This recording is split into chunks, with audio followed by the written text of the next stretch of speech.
How to fix Google Play Music voice command not working problem. Hey guys, welcome back to 1 Million Ideas YouTube channel. In this video, I will show you how to fix Google Play Music voice command not working problem. So guys, for this, we have 3 steps. So first step is you have to make sure that your internet connection is on, and then second step is you have to go to your phone settings, and then you have to go to install apps or app manager.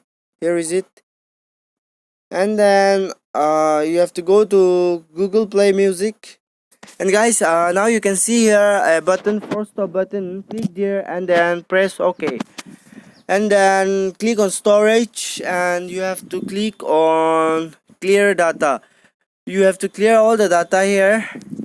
Now go back, and then you can see here app permission. Click on app permission, and you have to allow all the permission here. And the third step is go back to the settings, and you have to see, you can see here about phone. Click on about phone, and then you can see here system update. Click on system update, and then wait for a while and see whether there is anything available for the update. You have to update it, and then you have to restart your phone and reopen the device. The problem will be solved. Thanks for watching.